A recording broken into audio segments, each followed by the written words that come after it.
Dementia Researcher with a blog and a rating.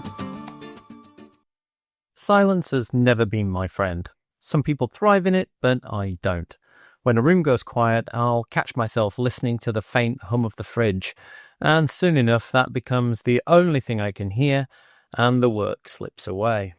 In fact, right now I'm in a battle of wills with a big tech company who deny that my printer, the third one they've sent me, is making a high-pitched and constant beeping sound.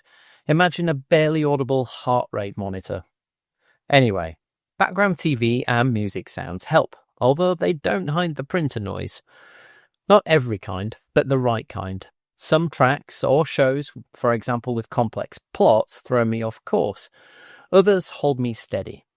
I went looking at the research behind music and concentration, then tested it for myself. What I ended up with is a playlist that feels reliable, not perfect, but close. The science offers a few useful rules. Lyrics are distracting.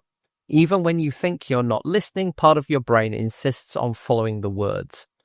Tempo also shapes how well you focus. If the pace races ahead, your concentration scatters. If it drags, your energy drops.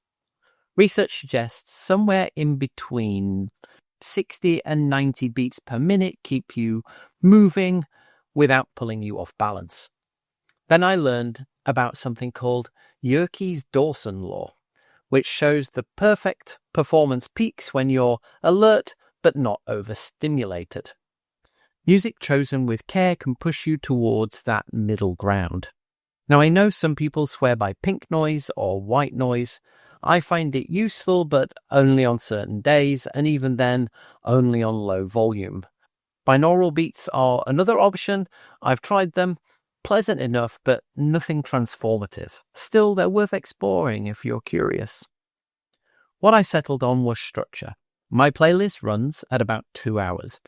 It begins with slow, ambient piano. That helps me settle. From there, it shifts to steady piano and strings, music that keeps attention without demanding too much. I break after that section, just 5 minutes, while a rain track plays and I refresh my coffee. Then the second block uses lo-fi instrumentals and simple electronic pieces with a little more rhythm. And at the end, I switch to something calm and expansive, music that eases me out rather than winds me up. Overall, this helps me work in 2-hour chunks, and I divide my day up according to that.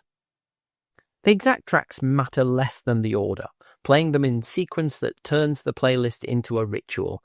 The first notes of All for Arnold's now act as a cue. I put my phone down and begin, and over time that trigger has become something stronger than caffeine in my mug. This isn't a universal recipe. If you prefer lyrics, you might save them for lighter jobs like answering email. If noise steadies you, keep it soft enough to fade into the background. If binaural beats interest you, try them at the start and see what happens. The point is not to find perfection. The point is to create a pattern that signals to your brain that it's time to work. I don't think my playlist or the noise does my work for me, but as someone who works from home with just the doggo for company in a very quiet house, it does replace the silence with something steady. I put my playlist together into the Dementia Researcher account. Have a listen. Or if you really want lyrics, why not play the Dementia Researcher playlist or listen to one of our blogs? Have a great day. Thank you for listening. Join the Dementia Research bloggers and share your own views.